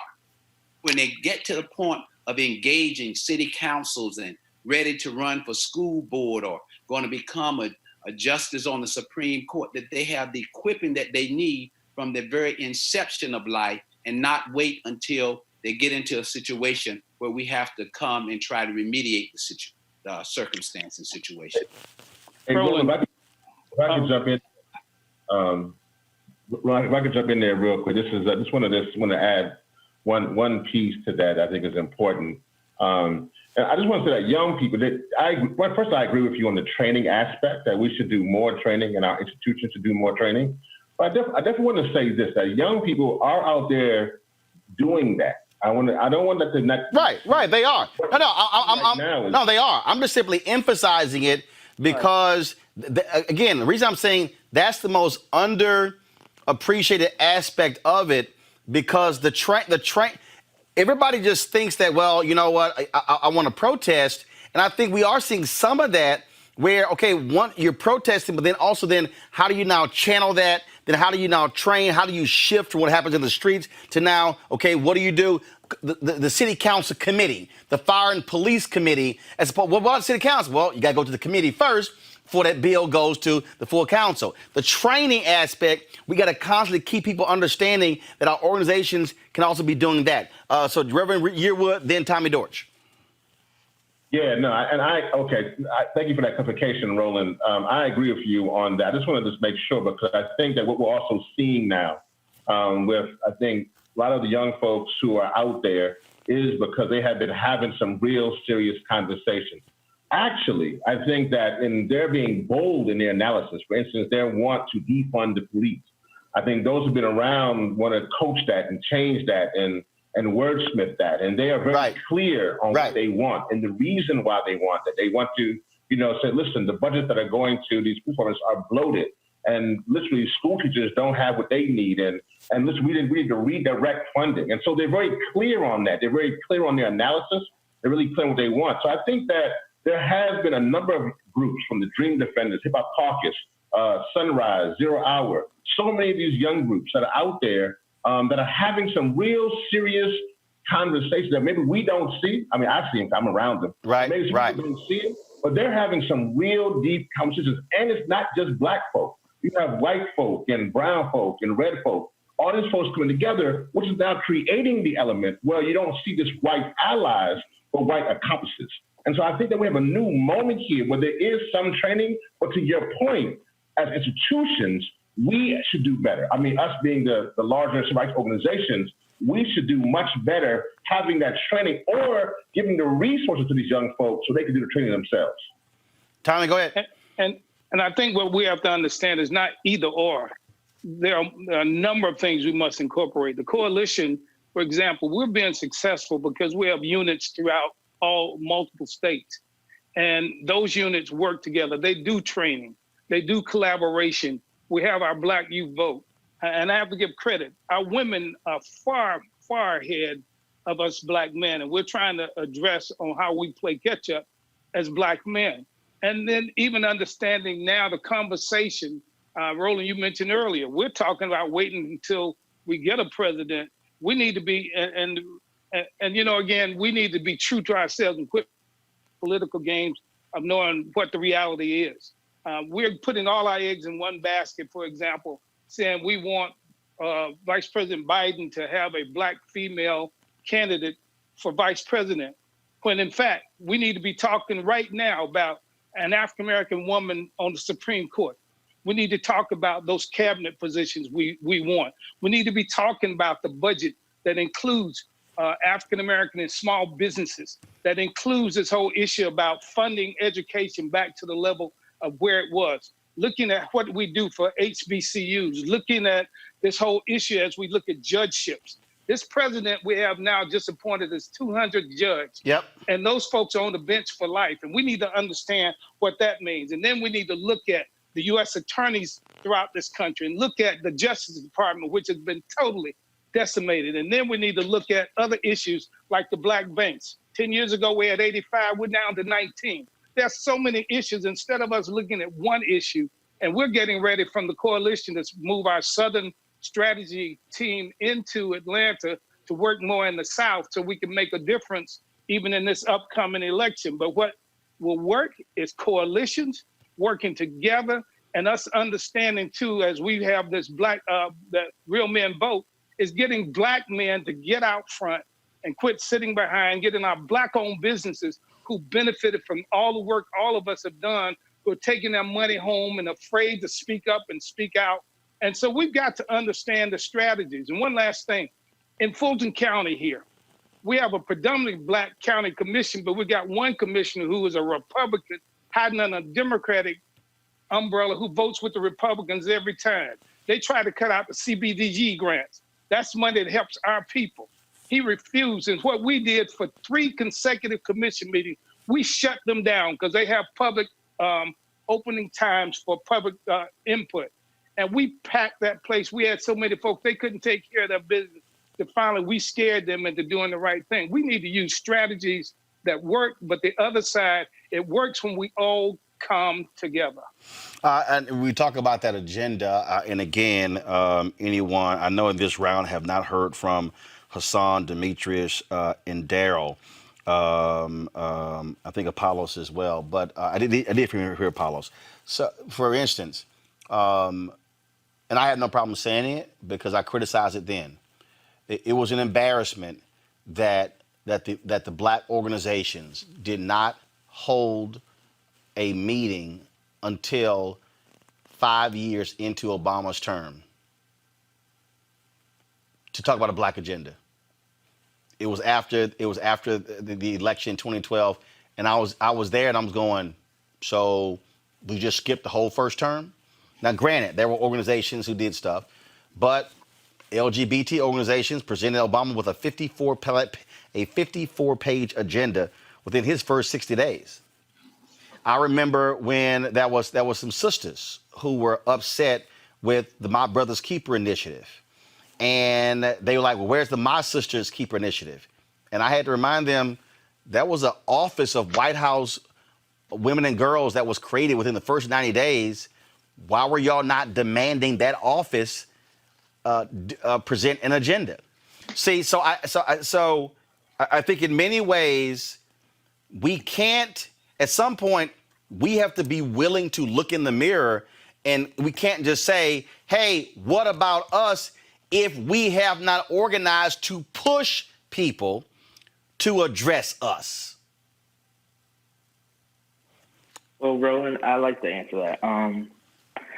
To go back to the issue of training young people, right? I think we have to have a pipeline of leadership, right? We need to have organizations making sure that these people that are coming up in the protests, that are marching in the streets, are being trained and being brought into the conversation about, you know, maybe one day run for office, or you need to make sure that you're going to your civic engagement meetings, your council meetings, talking to your congressman, right? I think we need to have room for young people that are not necessarily given the opportunity to be in these spaces, right? If it wasn't for Pink Cornrows and the National Black Justice Coalition, I wouldn't be here for you today, right? So I really think it's to give space to people who are not necessarily heard, who are not necessarily seen as someone who should be in the front lines, like queer people, trans people, right? I really think we need to reach out to those different organizations, different people, different groups to say, okay, well, we see you doing the groundwork, and we just need to bring you in, train you up so that you can run for these positions, right? You can be in certain C-suites and corporations. I really think that's a big, big, big thing that we have to focus on, is like reaching out and making sure that these people who don't necessarily have the tools, who don't necessarily have the resources to be in the White House or be on Capitol Hill, but making sure that we are reaching out to them saying, we'll have you, we have your back, we're gonna help you out. Daryl, weigh in. I just want to double back about the youth training. So under Thomas Dorsch and Manley Campbell, we've been hosting right before the Corona outbreak. We was getting ready to host in September a Black You Vote youth training, where we was going to have fly out different youth organizers to to Atlanta, where we's gonna host different levels of training. And also Black Youth Vote been hosting local training within our own sister states, where we have branches of Black Youth Vote at. So Black Youth Vote has been doing our part, thanks to Manley Campbell Thomas, those to energize, motivate, and organize Black youth to get ready to own their political power. So we've been doing our part to motivate the youth and get ready to vote. So training has been very important on our end, and we've been doing our part and trying to do our part is like to really energize the youth to own their political power and get civilly engaged, because it's more important now than ever. Got about 6 minutes left. I'm gonna throw this out there, and anybody can jump in.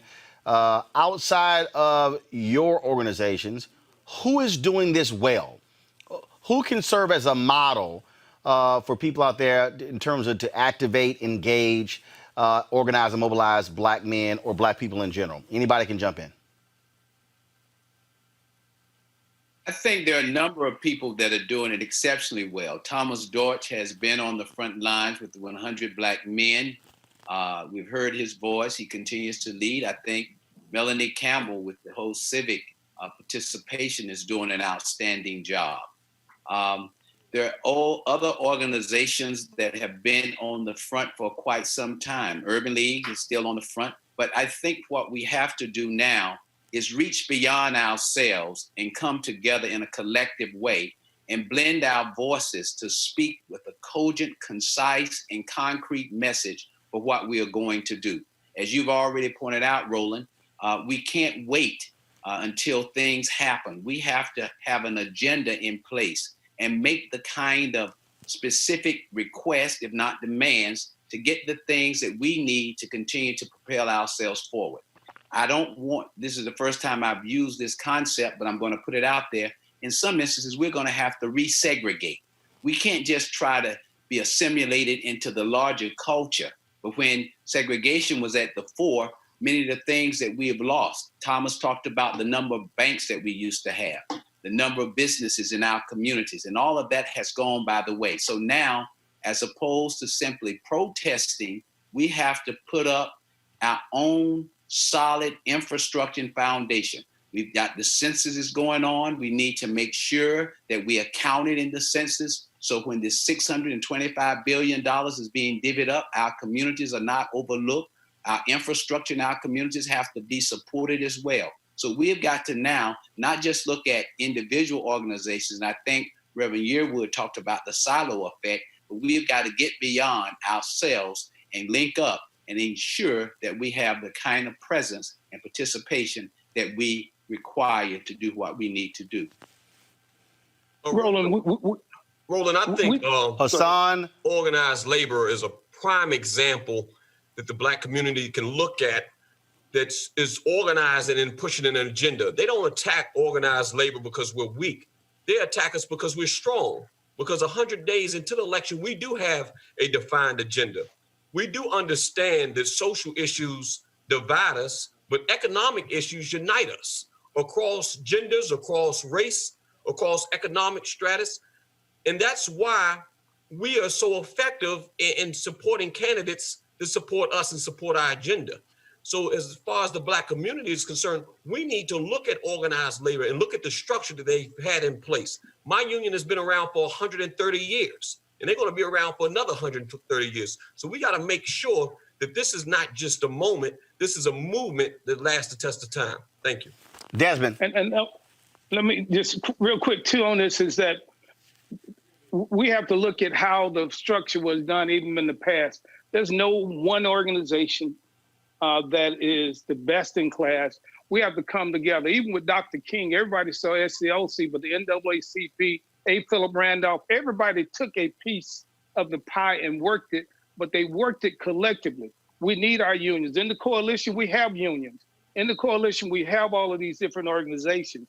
I'm fortunate in the 100 Black Men of America that we have men who come from all of the different fraternities, who come from so many different walks of life, and we take the best in class and incorporate that into what we do. And then we don't have a problem in going outside of the quote membership to other communities because we have to understand we're in this together. And I caution all of us, Last Sunday, I had over 40 young leaders on a call with me. And what we have to do is not, the young leaders need to know how to do it. We need to embrace the fact that they have their thoughts.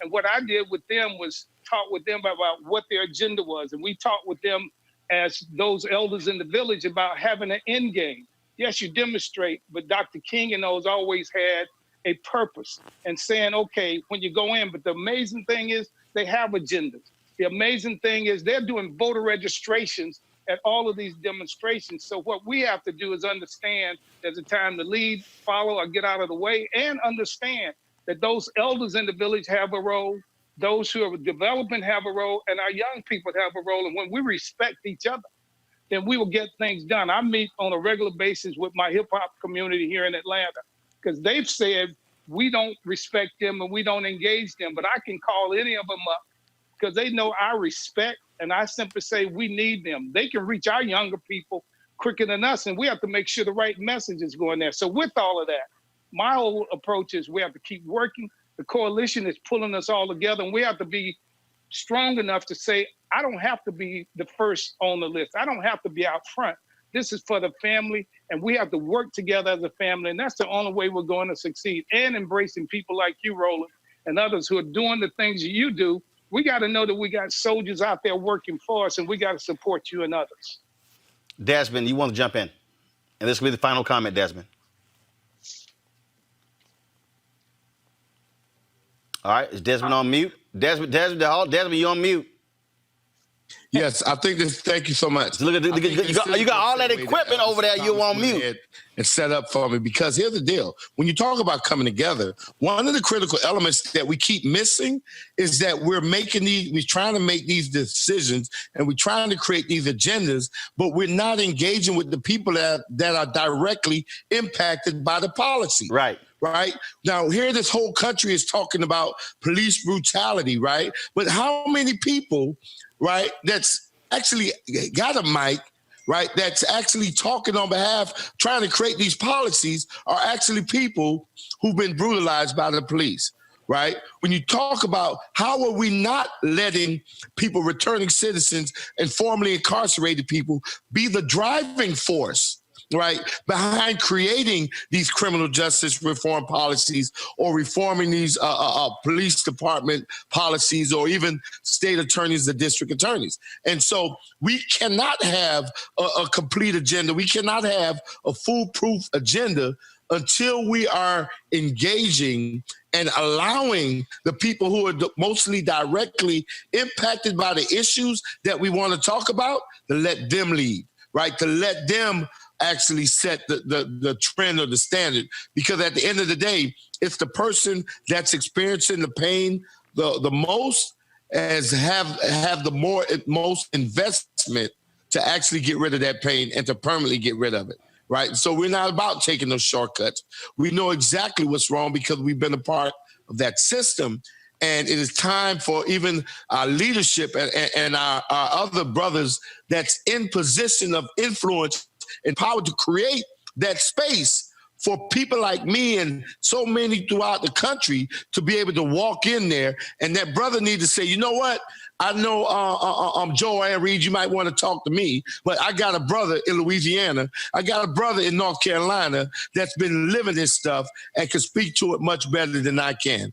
That's who you need to talk to. And we shouldn't be so quick to run and talk to Joanne. We shouldn't be so quick to be at the table trying to set the policies. We need to let the people who are experiencing the pain the most be right there at that table and lead the way.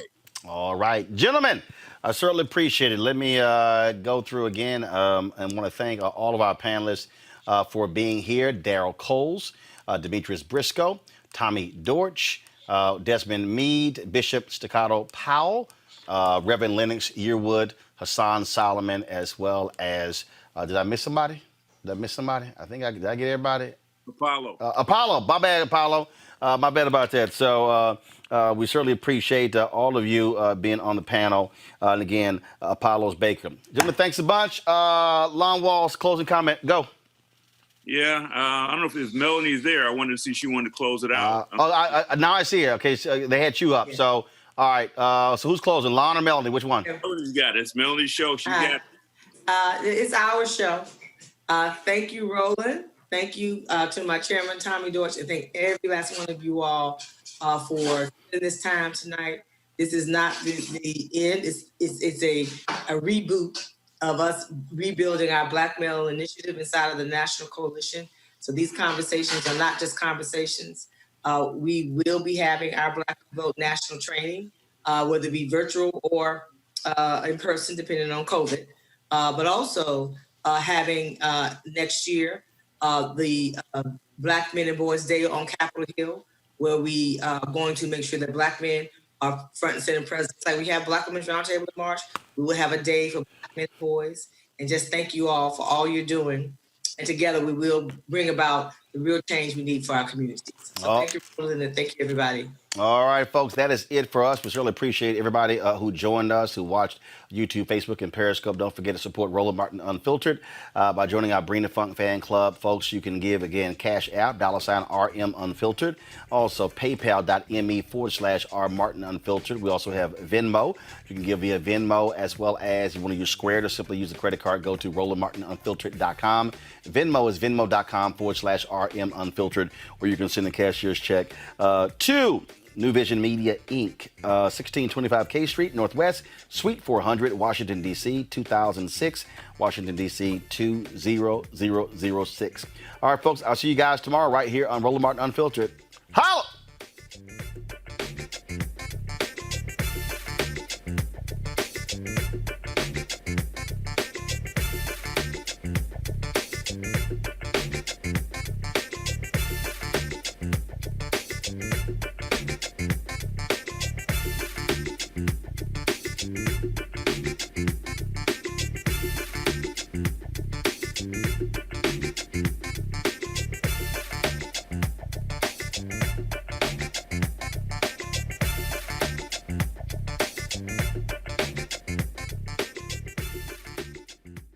You want to check out Roland Martin Unfiltered? YouTube.com/Roland S. Martin. And subscribe to our YouTube channel. There's only one daily digital show out here that keeps it black and keep it real. It's Roland Martin Unfiltered. See that name right there? Roland Martin Unfiltered. Like, share, and subscribe to our YouTube channel. That's YouTube.com/Roland S. Martin. And don't forget to turn on your notifications so when we go live, you'll know it. Hey everybody, this is your man Fred Hammond, and you're watching Roland Martin, my man, Unfiltered. Hi, this is Essence Atkins, and you're watching Roland Martin Unfiltered. Hey yo, Peace World, what's going on? It's the Love King of R&B, Raheem Devon, and you're watching Roland Martin Unfiltered. Hi, my name is Brescia Webb, and you're watching Roland Martin Unfiltered. Ow. Well, I like a nice filter usually, but we can be unfiltered. What's going on? This is Tobias Trevelyan, and if you're ready, you are listening to and you are watching Roland Martin Unfiltered. What's up? I'm Lance Gross, and you're watching Roland Martin Unfiltered. Hi, this is Cheryl Lee Ralph, and you are watching Roland Martin Unfiltered. I mean, could it be any other way? Really? It's Roland Martin.